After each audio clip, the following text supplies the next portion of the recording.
Hello students, welcome to the online classes of Microsoft Excel। हमने एक previous video में देखा कि हम किस तरीके से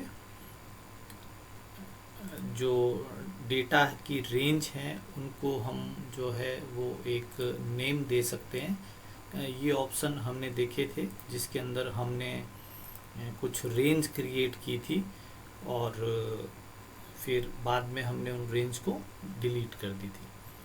तो आप यहाँ पे देख सकते हैं कि डेटा की रेंज जब आप क्रिएट करते हैं और उसके बाद अगर आप सपोज कोई नेक्स्ट रो एंटर करते हैं तो वो आपकी रेंज में इंक्लूड नहीं होगी। मैं एक बार जो हमने रेंज बनाई थी इस टू एच उसको मैं एक बार वापस से रिक्रिएट कर रहा हूँ। हमने डेटा को सेलेक्ट किया, डिफाइन नेम में गए और हमने इसका रेंज का नाम रखा इस टू एच। ओके, तो आप ये देखिए जैसे ही मैंने इस टू एच को वापस बनाया और ये वाली कैलकुलेशन वापस से सही हो गई। ये हमारे प्रीवियस वीडियो में हमने इसको यूज़ किया था। तो अब मैं यहाँ पे क्या करता हूँ, सपोज हमें एक 11th स्टूडेंट का नेम और लिखना है तो हम होम में जाएंगे और इंसर्ट रो हमने इंसर्ट की और हम यहाँ 11 नंबर पे सपोज हम एंट्री करते हैं पुनीत नाम के स्टूडेंट की और हम इनको जो भी मार्क्स देते हैं, सॉरी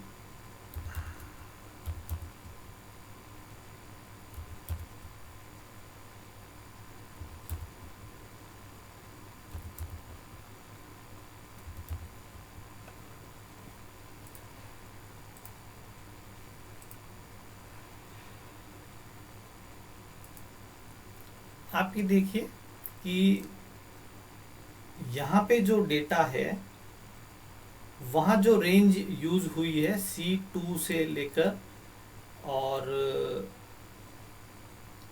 C12 वो अपने आप ऑटोमेटिकली चेंज हो गई जब हमने रो इंसर्ट की तब। और आप ये देखिए ये सारा डेटा जो है वो H2 से H12 हो गया। तो मतलब इस डेटा ने उस रेंज को ऑटोमेटिकली C2 से C11 जो थी उसको C12 कर लिया। और यहाँ पे देखिए ये अभी भी जो है वो C2 से C11 ही शो कर रहा है, यहाँ पे रेंज में कोई चेंज नहीं हुआ। और प्लस इस जगह आप देखिए जो इस 2H जो अपन ने रेंज बनाई थी वो अभी भी उसी रेंज को शो कर रही है। तो एक बेटर ऑप्शन मैं आपको और सजेस्ट कर सकता हूँ। हम इस डेटा को सेलेक्ट करेंगे,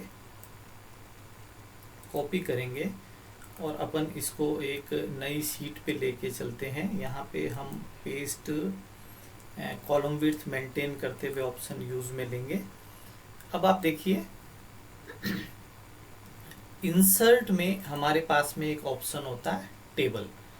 अगर हम इस ऑप्शन को यूज करते हैं तो एक्सेल इस पूरे डेटा को एक टेबल फॉर्मेट में कन्वर्ट कर देगा और प्लस कुछ एडिशनल फीचर्स हमको मिलेंगे और हम इस कंप्लीट रेंज को भी एक नेम मिल जाएगा और जो एडिशनल बेनिफिट है हम उनको देखते हैं। सबसे पहले हम इंसर्ट में टेबल पे क्लिक करेंगे तो A1 से लेकर A12 तक डेटा हमारा सेलेक्टेड था और हमने उसको एक टेबल में क्रिएट कर दिया। अब आप देखो हमें एक नया टैब मिल गया है टेबल डिज़ाइन नाम से। तो यहाँ पे हम इसका जो डेटा का कलर है वो चेंज कर सकते हैं, येलो लेना हो, ग्रीन लेना हो, जैसा भी आपको कलर अच्छा लगता हो उस कलर को आप यूज़ कर सकते हैं। यहाँ पे आप देखिए कि हम इसको टेबल का नाम चेंज कर सकते हैं। सपोज हमने टेबल का नाम किया स्टूडेंट डेटा। अब इम्पोर्टेंटली आप देखिए कि अभी हेडर रो का कलर एक डिफरेंट में आ रहा है और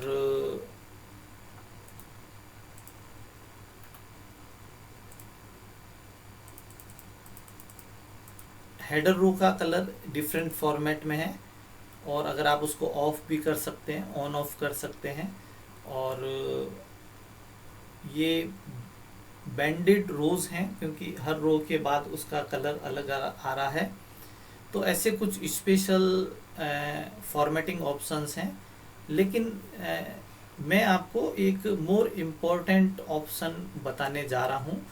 जैसे हमने किया था कि हिंदी के जो नंबर्स थे उनका हमने एवरेज निकाला था, तो वंस अगेन हम वही करने जा रहे हैं। हम ऑटो सम को यूज़ करेंगे और हमने हिंदी के नंबर्स का एवरेज निकाल लिया। अब आप देख रहे हैं जब हमने इसको टेबल में कन्वर्ट किया है तो वहाँ पे जो हिंदी के जो नंबर्स का एवरेज आया है उसके साथ में एक फिल्टर ऑप्शन और जैसा बटन और आया है, डाउन एरो। हम यहाँ से देखिए, आप इनका काउंट देख सकते हैं कि ये 11 है। यहाँ पे हम मैक्स कैलकुलेट कर सकते हैं, हम यहाँ पे मिन कैलकुलेट कर सकते हैं, हम इनका स्टैंडर्ड डेविएशन कैलकुलेट कर सकते हैं। और आप देखिए कि हम इनके वापस से हम एवरेज ले लेते हैं, तो ये हमने इनका एवरेज ले लिया। एक और ऑप्शन आपको मैं बताता हूँ कि ये सारे जो हैं बहुत ज़्यादा डेसिमल नंबर्स में आ रहे हैं, तो हम इस डेटा को सेलेक्ट करके और डिक्रीज डेसिमल कर देते हैं अप टू 2 डिजिट। ये मैंने यहाँ से किया डिक्रीज डेसिमल। अब आप एक चीज़ नोटिस कीजिएगा, अब मैं यहाँ पे एक रो इंसर्ट और कर रहा हूँ। सपोज हमको 12th एक एंट्री और करनी है, तो जैसे ही मैंने यहाँ पे 12th स्टूडेंट की एंट्री की, सपोज राकेश, और फिर हम जैसे ही एंट्री करना स्टार्ट करते हैं तो आप देखिए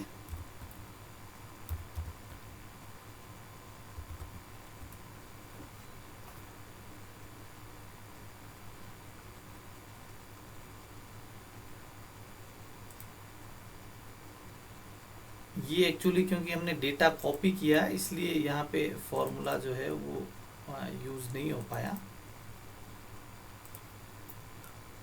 इसको आप देखिए कि अब ये राकेश को इंक्लूड करते हुए बताएगा। आप देखिए काउंट 12 हो गया है। तो ये हमको ये टेबल फॉर्मेट में कन्वर्ट करने का एक बेनिफिट मिला कि इस डेटा को हम आगे अपने जो हम फीचर सीखने वाले हैं वी लुकअप वगैरह में भी हम यूज़ करेंगे इस तरह का डेटा। और वहाँ पे जब हम पूरी एरे का नाम या डेटा का नाम उठाएंगे तो वहाँ पे जो मैंने नाम दिया था यहाँ पे स्टूडेंट डेटा, उस नेम को हम यूज़ कर पाएंगे। और प्लस आपने देखा कि अगर हम इसमें और कोई डेटा एंट्री कर रहे हैं तो ये ऑटोमेटिकली उसको उसका जो एवरेज है, उसका जो सम है, उसके लिए हमको नीचे अलग से ऑप्शन देता है। जैसे अगर हम संस्कृत का स्टैंडर्ड डेविएशन देखें तो वो 7.66 आएगा, और अगर हम वहाँ पे काउंट करें तो वो 12 बता रहा है, और मिन करें तो 67, और मैक्स करें तो 88, और वापस से हम इसको एवरेज कर देते हैं।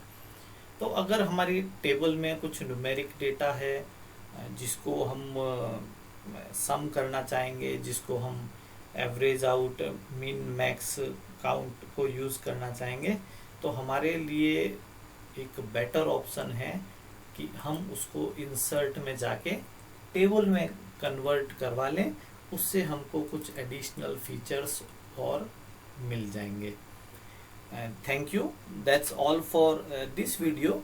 नेक्स्ट वीडियो के अंदर हम जब पिवोट टेबल की बात करेंगे, वी लुकअप की बात करेंगे, तो उस केस के अंदर हम एक बार ये टेबल ऑप्शन को वापस देखेंगे। तो हमारा जो नेक्स्ट वीडियो होगा वो वी लुकअप पे बेस्ड होगा।